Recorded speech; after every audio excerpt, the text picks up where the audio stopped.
जगन्नाथ यात्रा का महत्व और उसकी विधि। परिचय। भगवान जगन्नाथ यात्रा ओडिशा राज्य के पुरी में हर वर्ष आयोजित होने वाला एक प्रमुख हिंदू त्योहार है। यह यात्रा भगवान जगन्नाथ, भगवान विष्णु का एक रूप, उनके भाई बलभद्र और बहन सुभद्रा की वार्षिक रथ यात्रा है। यह यात्रा आषाढ़ शुक्ल द्वितीया, जून या जुलाई को होती है और इसे भगवान जगन्नाथ का सबसे महत्वपूर्ण त्योहार माना जाता है। महत्व। भगवान जगन्नाथ यात्रा का धार्मिक और सांस्कृतिक दोनों दृष्टियों से अत्यधिक महत्व है। धार्मिक महत्व। भगवान का भक्तों के पास आना। इस यात्रा का सबसे बड़ा महत्व यह है कि भगवान जगन्नाथ स्वयं रथ में बैठकर अपने भक्तों के बीच आते हैं। यह अवसर भक्तों के लिए अत्यंत पवित्र और भावुक होता है, क्योंकि उन्हें भगवान के दर्शन का सौभाग्य प्राप्त होता। मुक्ति का मार्ग। जगन्नाथ यात्रा को मोक्षदायिनी भी कहा जाता है, यानी इसे देखने या इसमें भाग लेने से जीव को मोक्ष की प्राप्ति होती है। सामाजिक समरसता। इस यात्रा में समाज के सभी वर्गों के लोग बिना किसी भेदभाव के हिस्सा लेते हैं, जिससे सामाजिक एकता और सद्भावना को बढ़ावा मिलता है। यात्रा की विधि। भगवान जगन्नाथ यात्रा की विधि अत्यंत विशेष और धार्मिक नियमों का पालन करते हुए की जाती है। रथ निर्माण। विशेष लकड़ी का प्रयोग। रथ बनाने के लिए विशेष प्रकार की लकड़ी का उपयोग किया जाता है, जिसे फासाल कहा जाता है। इन लकड़ियों को काटने के बाद विशेष धार्मिक अनुष्ठानों द्वारा पवित्र किया जाता है। रथ का आकार। भगवान जगन्नाथ, बलभद्र और सुभद्रा के रथ अलग अलग होते हैं और इनके आकार, रंग और सजावट में भिन्नता होती है। भगवान जगन्नाथ का रथ सबसे बड़ा और ऊंचा होता है, जिसे नंदी घोष कहा जाता है। बलभद्र के रथ को तालध्वज और सुभद्रा के रथ को दर्पदलन कहते हैं। रथ सजावट। अलंकृत वस्त्र और आभूषण। रथों को रंग-बिरंगी कपड़ों, फूलों और आभूषणों से सजाया जाता है।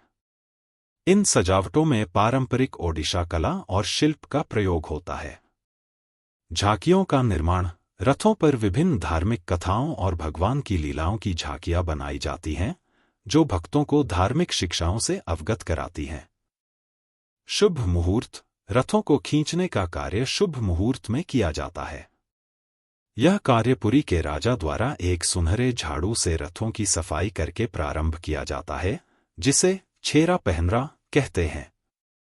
रथ यात्रा। मंदिर से गुंडिचा मंदिर तक। रथ यात्रा श्री जगन्नाथ मंदिर से प्रारंभ होकर गुंडिचा मंदिर तक जाती है, जो लगभग 3 किलोमीटर की दूरी पर स्थित है। इस यात्रा को गुंडिचा यात्रा भी कहते हैं। भक्तों का उत्साह। लाखों भक्त भगवान के रथ को खींचने के लिए एकत्र होते हैं और जय जगन्नाथ के जयकारे के साथ इस दिव्य यात्रा का आनंद लेते हैं। गुंडिचा मंदिर में विश्राम। 9 दिन का विश्राम। भगवान जगन्नाथ और उनके भाई बहन गुंडिचा मंदिर में 9 दिनों तक विश्राम करते हैं। इस अवधि को रथ यात्रा महोत्सव कहते हैं। भक्तों के दर्शन। इस दौरान भक्तों को भगवान के समीप जाकर दर्शन करने का अवसर मिलता है, जिसे बहुधा यात्रा कहा जाता है। इस यात्रा में भगवान वापस अपने मूल मंदिर में लौटते हैं। हेरा पंचमी। इस यात्रा के दौरान हेरा पंचमी का त्योहार मनाया जाता है, जिसमें देवी लक्ष्मी अपने पति भगवान जगन्नाथ से मिलने गुंडिचा मंदिर जाती हैं। उपसंहार। भगवान जगन्नाथ यात्रा एक ऐसा पर्व है जो न केवल धार्मिक आस्था और श्रद्धा का प्रतीक है, बल्कि यह ओडिशा की संस्कृति और समाज की एकता को भी दर्शाता है। यह यात्रा भगवान और भक्तों के बीच के पवित्र संबंध को और भी मजबूत करती है और सभी के लिए आध्यात्मिक समृद्धि का मार्ग प्रशस्त करती है। भगवान जगन्नाथ की यह अद्वितीय यात्रा सचमुच अद्वितीय और अनमोल है, जो लाखों भक्तों के हृदय में एक विशेष स्थान रखती है। यात्रा की प्रमुख घटनाएं। भगवान जगन्नाथ यात्रा के दौरान कुछ प्रमुख घटनाएं और अनुष्ठान होते हैं, जो इसे और भी विशेष बनाते हैं। स्नान यात्रा। स्नान पूर्णिमा। रथ यात्रा से पहले ज्येष्ठ मास की पूर्णिमा को भगवान जगन्नाथ, बलभद्र और सुभद्रा को विशेष अनुष्ठानों के साथ स्नान कराया जाता है। इसे स्नान यात्रा कहा जाता है। स्नान मंडप, इस अनुष्ठान के लिए मंदिर परिसर में विशेष स्नान मंडप बनाया जाता है, जहां भगवान को 108 कलश जल से स्नान कराया जाता है। इस दिन भगवान को हाथी वेश, हाथी रूप में सजाया जाता है। आंसारा, गोपनीयता का समय। स्नान यात्रा के बाद भगवान जगन्नाथ और उनके भाई बहन 15 दिनों के लिए गोपनीयता में रहते हैं। इसे आंसारा कहते हैं। इस अवधि में भगवान को किसी भी भक्त के दर्शन नहीं होते हैं। नवकलेवर, यदि यह अवधि नवकलेवर के वर्ष के साथ मेल खाती है तो भगवान के विग्रहों का नवजीवन, नवकलेवर अनुष्ठान होता है, जिसमें पुराने विग्रहों को बदलकर नए विग्रहों की स्थापना की जाती है। नेत्र उत्सव, नेत्र दर्शन। आंसारा के बाद भगवान के नेत्रों को फिर से रंगा जाता है और इसे नेत्र उत्सव कहते हैं। यह अनुष्ठान भगवान के नेत्रों को नवीन दृष्टि प्रदान करता है। अद्वितीय भोग, महालक्ष्मी भोग।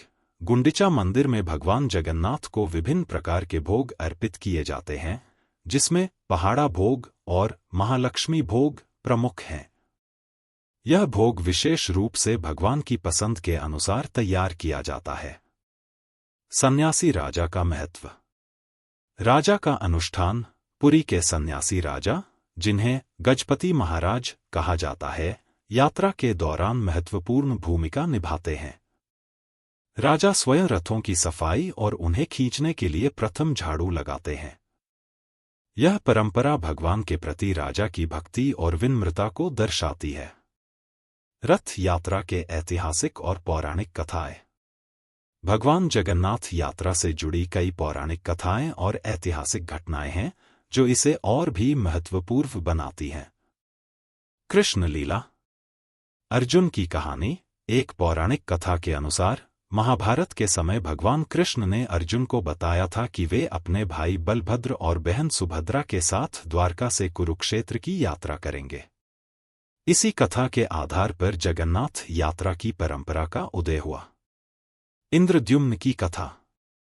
महाराज इंद्रद्युम्न, जगन्नाथ मंदिर के निर्माण से संबंधित एक अन्य कथा में बताया गया है कि राजा इंद्रद्युम्न ने भगवान विष्णु की प्रेरणा से पुरी में भगवान जगन्नाथ, बलभद्र और सुभद्रा के विग्रहों की स्थापना की थी। उन्होंने ही पहली बार रथ यात्रा का आयोजन किया था। संतों की भक्ति। संत रामानंद और अन्य भक्तों की भक्ति कथाएं भी इस यात्रा से जुड़ी हैं, जिन्होंने भगवान जगन्नाथ की महिमा का गुणगान किया और इस पवित्र यात्रा का हिस्सा बने। आधुनिक समय में रथ यात्रा। समय के साथ भगवान जगन्नाथ यात्रा ने अपने पारंपरिक महत्व को बरकरार रखते हुए आधुनिकता को भी अपनाया है। वैश्विक मान्यता। अंतर्राष्ट्रीय आयोजन। अब यह यात्रा न केवल भारत में बल्कि दुनिया के विभिन्न हिस्सों में भी मनाई जाती है। अमेरिका, ब्रिटेन, जापान और अन्य देशों में भारतीय समुदाय इस यात्रा का आयोजन करता है, जिससे भगवान जगन्नाथ की भक्ति और आस्था वैश्विक हो गई है। निष्कर्ष। भगवान जगन्नाथ यात्रा का महत्व न केवल धार्मिक और आध्यात्मिक दृष्टि से बल्कि सांस्कृतिक और सामाजिक दृष्टि से भी अत्यधिक है।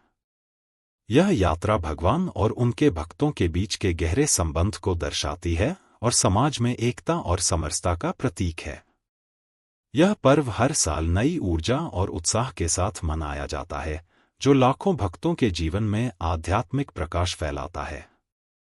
भगवान जगन्नाथ की यह रथ यात्रा वास्तव में एक अनमोल धरोहर है, जो हमें हमारे धार्मिक, सांस्कृतिक और सामाजिक मूल्यों की याद दिलाती है और हमें भगवान की अनंत कृपा और प्रेम का अनुभव कराती है। इस पवित्र यात्रा का साक्षात्कार करने वाले भक्तों के लिए यह एक जीवन काल का अद्वितीय अनुभव होता है, जो उन्हें आध्यात्मिक शांति और मोक्ष की ओर अग्रसर करता है।